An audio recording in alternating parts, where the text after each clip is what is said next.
I began this journey writing an episode about the gods of the Discworld.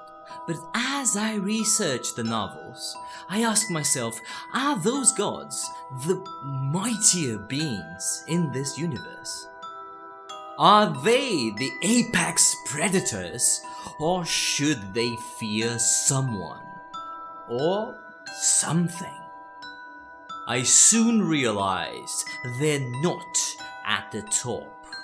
Something else lies there, something many-legged. Do you know who I'm talking about? Do you know what I'm talking about? Dear listeners, behold and despair.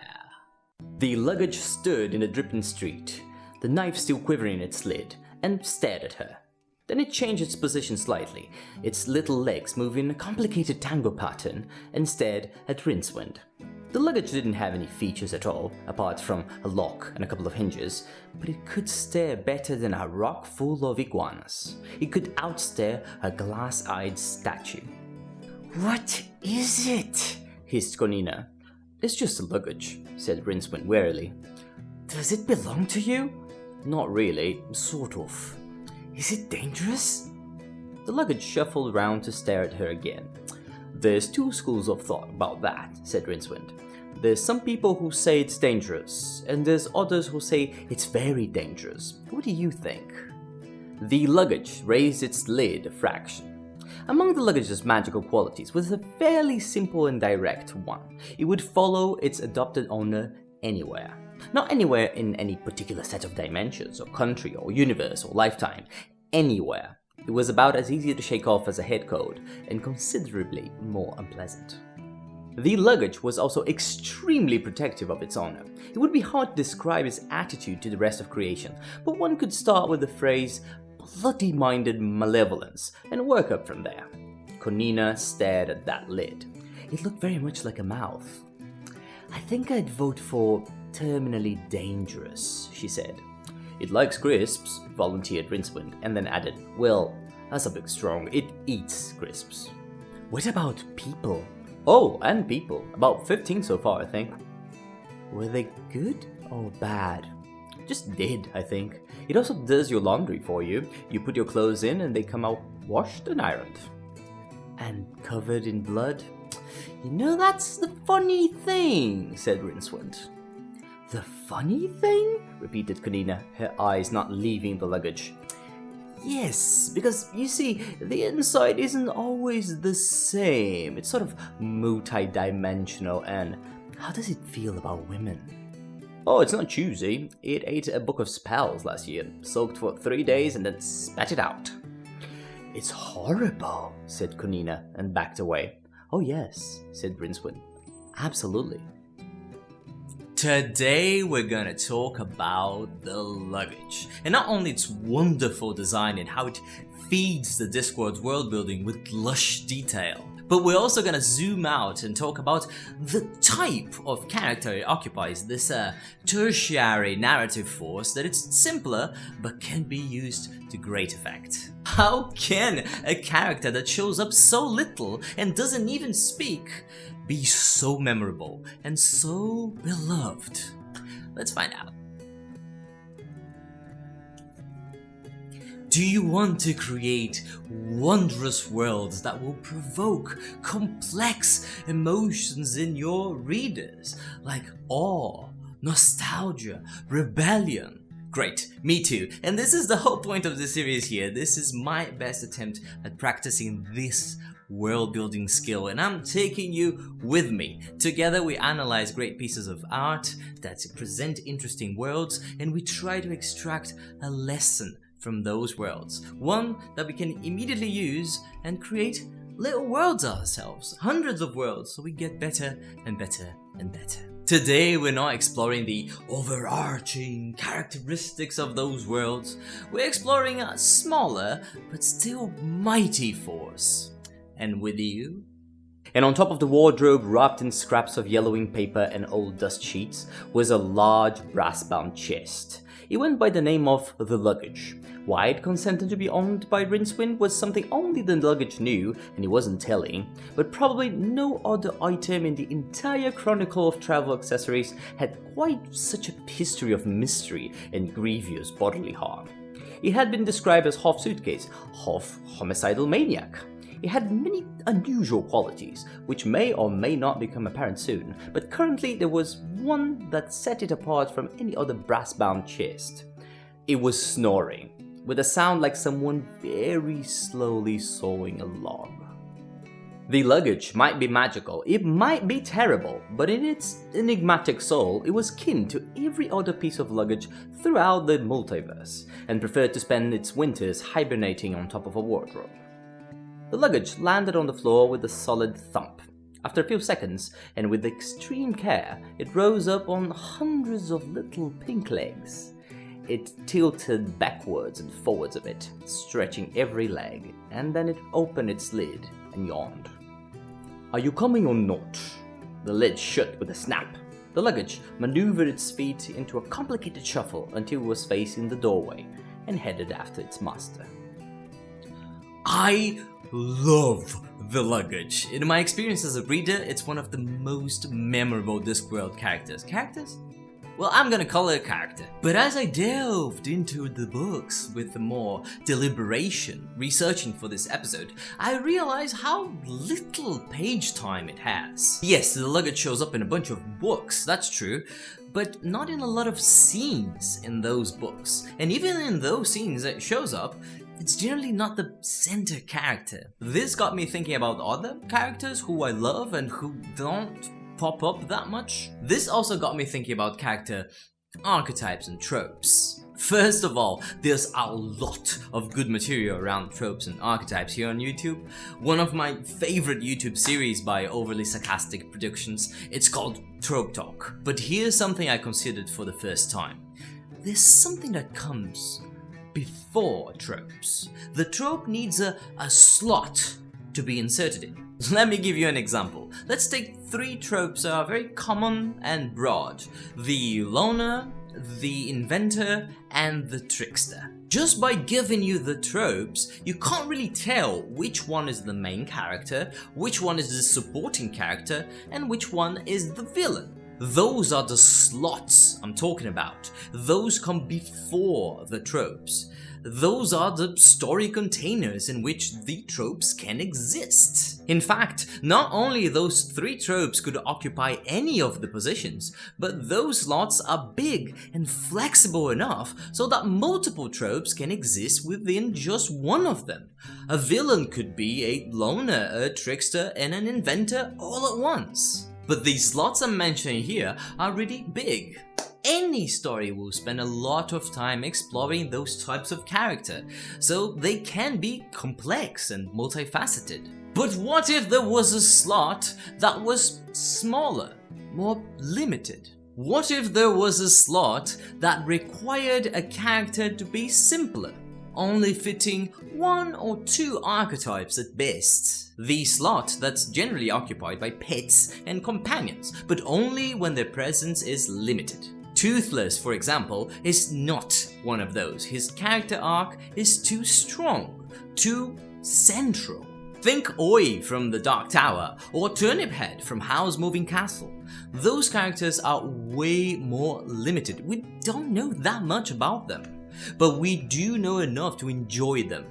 And they are just important enough to help the story move forward. I'm gonna call this story slot a pixelated character. I don't want the name to influence what type of trope is inserted there, so I wouldn't call them pet characters, but I also want to indicate that those characters will not have enough page time to be fully developed like others. So I think this name works. And to explore how an author can create a much beloved pixelated character, I want to talk about the luggage. I read every single scene that features the luggage, that the luggage is even mentioned in the first 5 Rincewind books, and this is where I learned. The luggage is simple. The luggage follows very few and constant guidelines. Even when the luggage is described, the information there is very much the same from one book to another. The only thing that changes is the poetics. So even reading all of the scenes in succession like I did, it was still entertaining because different words and metaphors were used to describe the box's violence. And because the luggage don't show up that often, Terry allowed himself to use a language a bit more extreme than he uses with his other characters. He's a bit over the top with the luggage, and in the best of ways, in that melodramatic way that we discussed a couple of episodes ago. Let's have a look at an example. The luggage paddled slowly up one of the reed-lined drainage ditches. A little way ahead of it, a moving wave of small alligators, rats, and snapping turtles was pouring out of the water and scrambling frantically up the bank, propelled by some vague but absolutely accurate animal instinct. The luggage's lid was set in an expression of grim determination. It didn't want much of the world except the total extinction of every other life form, but what it needed more than anything else now was its owner. Total extinction of every other life form is quite extreme, but it works here. One of the luggage's functions in Pratchett's prose is to allow those moments of little bit too much. Okay, let's have a look at another short one. Possibly, this made it angrier, although with the luggage there wasn't any reliable way of telling because it spent all of its time beyond, in a manner of speaking, the hostility event horizon. You gotta give it to Terry here, adding this black hole joke in the middle of his fantasy book. It's really trusting your readers. I mean, nobody really needs to know what an event horizon is. But anyway, you can see here how this character is very simple-minded and how its descriptions would perhaps be a bit too repetitive if that was not the moment that the author allowed himself some extra poetics, some extra embellishment. And this change of poetics has so much value that reading about this luggage's homicidal nature 1,000 times would be entertaining. Well, at least it entertains me. Very much so. Another thing I noticed when I was researching is that the luggage moves the story forward in small ways. Not the main plot points, not the climax of the book, but little scenes here and there that indeed are important, but in a smaller scale, like this one. Two Flower had wheeled his horse and was trotting back, demonstrating all the horsemanship of a sack of potatoes. Rincewind looked down. The luggage regarded him owlishly. "What are you looking at?" said the wizard. "He can't go back if he wants. Why should I bother?" The luggage said nothing. "Look, it's not my responsibility," said Rincewind. "Let's be absolutely clear about that." The luggage said nothing, but louder this time. "Go on, follow him. You're nothing to do with me." The luggage retracted its little legs and settled down the track. "Well, I'm going," said Rincewind. "I mean it," he added. He turned the horse's head back toward the new horizon and glanced down. The luggage sat there. "It's no good trying to appeal to my better nature. You can stay there all day for all I care. I'm just going to ride off, okay?" He glared at the luggage. The luggage looked back. See? This is the story moving forward. Rincewind, he is a coward. This is very well established. So he needed something to make him go after Two Flower. And the appeal of a simple character like the luggage is just what this small plot point needed. Another thing that I noticed about the pixelated character and about the luggage itself is that they are forgettable, but in a good way. If you do what I did and search the Discworld books for the luggage, you will notice there are sometimes long stretches of many chapters where it is not even mentioned. And then after that, it just appears out of nowhere. This is good tension.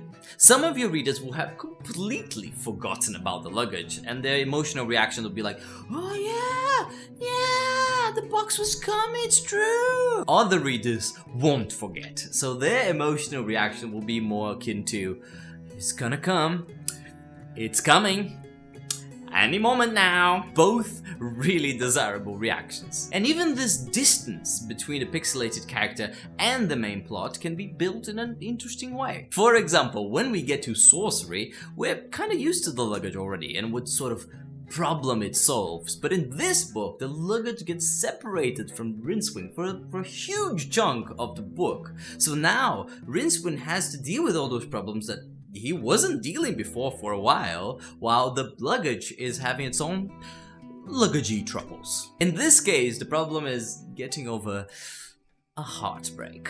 Let's see how this separation is written, but from the box's perspective. The luggage was feeling crossed in love and was doing what any sensible person would do in these circumstances, which was get drunk. It had no money and no way of asking for what it wanted, but the luggage somehow never had much difficulty making itself understood. The tavern keeper spent a very long, lonely night filling a saucer with ochre before the luggage rather unsteadily walked out through one of the walls. Deep in its heart wood, the luggage was troubled. It had been spurned. It had been told to go away. It had been rejected. It had also drunk enough ochre to poison a small country. If there was one thing a travel accessory needs more than anything else, it is someone to belong to. The luggage set off unsteadily across the scorching sand, full of hope. This is a very minor plot point in this story. It occupies less than, 5% of the book. But it does add to the humor. This is not a huge leap in character development for the luggage. It's just a little gag that keeps it away from the main plot and keeps us entertained until it's time for it to come back and rescue Rincewind. And this is all it needs to do. This character is not there to be a mirror of the reader's humanity and psyche. No. It is a very limited role that it plays, but it does so very effectively. Now, can we draw inspiration from the Discworld and write our own pixelated characters? Okay, evidently this exercise is about this slot we've been talking about, the simpler characters in a book. What we're gonna keep in mind is, those are more basic than your main characters and supporting characters. They don't develop that much as the story progresses, but they are important enough to move the story forward in small ways. They are important enough to be present all along the story, not in one scene, but throughout. What are those small situations? Not the main plot, but the secondary plots. Where is this character going to act? And we're gonna try to make it forgettable. Not that it's not an important character, but it has a characteristic. It has something to do that is not gonna be mentioned for the longest time. So then when it's mentioned,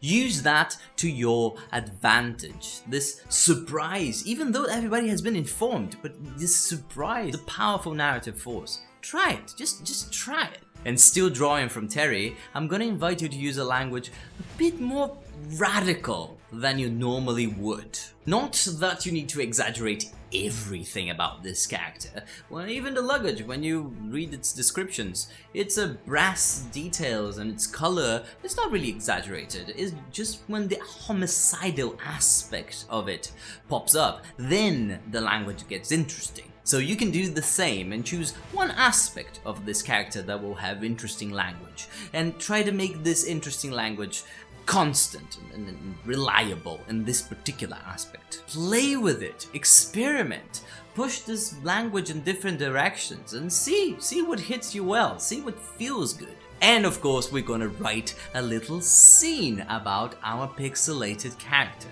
A moment that either shows or hints at those pieces of world building we just created. What is those smaller plot points? How can this character be a bit more forgettable than the others? What is this language that you're gonna push and how is it gonna show up in your scene? Show me everything at once. We're here to practice. Nobody said it was going to be easy. And with that we go to the last part of the video, which is my take on those rules. One little scene, one out of infinite examples that could come from those rules. Not the best one, just one example, and I would love to see your little scenes in the comments below. It really makes my day. Without further ado, let's pixelate some characters. I think the simplest solution here is to create some sort of pet. Arguably, the luggage itself is a pet.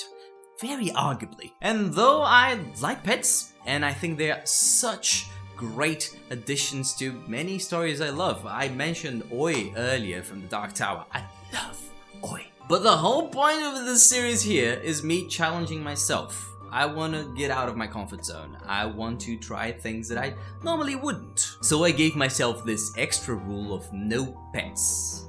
And honestly, it took me a while to find a good substitute for this archetype, but eventually I did. And here's the concept.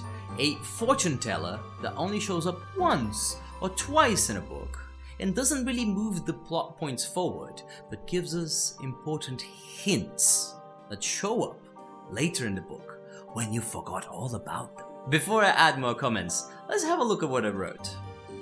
Bruno took a deep breath. "This is too important," he told himself, and finally gathered enough courage to march in the direction of the fortune teller's tent. It was an odd tent, to say the least.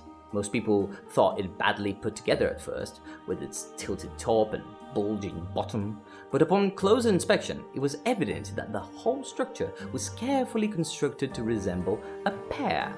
Not a cartoonish pear, or even a good pear you might find at the Sunday market if you arrive early enough, just a below-average pear with all of its blackening textures and imperfections. It was, most people agreed at some point, a true masterpiece, despite its unpleasant aspects. Passionate craftsmanship in the service of ugliness. The great Matilda sat at the center of it, where an opening like a hungry bite beckoned customers in. She wore her usual sparkly purple turban, with a giant black feather sprouting from the top and bobbing around at the slightest movement over her head. Behind her, all manners of colored trinkets and potions glowed, fending off the dark, albeit meekly. Presently, nobody but Bruno was seeking a fortune, so the witch was just reading a magazine placed in the middle of her table, where the crystal ball would normally stand during busy hours. "Bruno, it's you again," she said without looking up, flipping a page. Said Bruno. "Was my arrival, foretold?" No. She lifted her gaze without moving her head. The great Matilda had big and pale blue eyes like a deep sea fish. "You've been loitering around my pear for what? Half an hour? At this point I had given up hope of you coming in." Bruno chuckled nervously, trying to keep his composure. "I came here for..." "Absolutely not," said the witch, now lifting her shoulders and crossing her arms. "You know very well what happened the last time I read your fortune. The incident with the avocado," they said in unison. "I know," continued Bruno, "but this time is different, I promise. Please, madam, at least hear what I have to say." "Is it about love?" asked the woman. "No, well, yes," replied Bruno, and the great Matilda started rolling her lantern eyes. "But it's not the kind of love you're thinking. It's about my cat." The woman stopped mid-eyebrow. "What about the cat?" "She was stolen and she's pregnant. Please, madam, will you tell me if I'll find her? I miss her and I'm afraid she's locked somewhere." The great Matilda closed her planetary eyes, scratching her turban as if it was a part of her body, the black feather jiggling around as it tickled. Then she sighed. "Fine, but this is the last time. Don't ever come back." "Of course, madam, I promise," started Bruno, but was cut short when the woman reopened her eyes, staring right at him, not with her faded blue irises, but with blood red ones. Bruno tried to take a step back, but he was frozen in fear. She closed her eyes again. "Look for a flower in a butcher shop. Your cat will be nearby." Bruno swallowed, thanked her, and strode out of the pear, his mind filled with nightmares of Mimi being minced and sold for cheap coin. "Bruno?" called the woman. He turned, suddenly remembering he forgot to pay, and met her 2 big pale blue eyes. She's still alive. Don't lose hope. Go, quickly now. Go! This is what I came up with. What do you think? I enjoyed my solution to the whole forgetting piece of the puzzle. The character won't show up anymore, but they give this clue. It's the clue that the character gave that pops up later. I think that's cool. I think there's something there. There's some samba there. But with the clue, like a flower in the butcher shop, both Bruno and the reader can't possibly know how metaphorically Mathilda is communicating. Is it really a flower? Is it really a butcher shop? Or is it something similar? A chandelier in the shape of a flower. A shop owned by somebody whose last name is Butcher. I can play around with this. And of course, I need to create this click moment when Bruno realizes his cat is nearby, and he needs to be in a situation that Bruno would never realize that if not for the presence of the fortune teller. I think there's a lot of narrative opportunity here. I hope you folks enjoyed it. And with that, I leave you for today. Thank you so much for the attention and the care you folks give to this channel. I would love to move my professional life more in the direction of telling you those magical and mystical stories. And seeing the love you folks share here, the nice comments, really fills me with hope. Thank you for this gift of hope. It is precious. And a special thank you to my patrons who go above and beyond to support me. Your support humbles me. It continues to humble me all of the time. Thank you. And see you folks next video. Bye.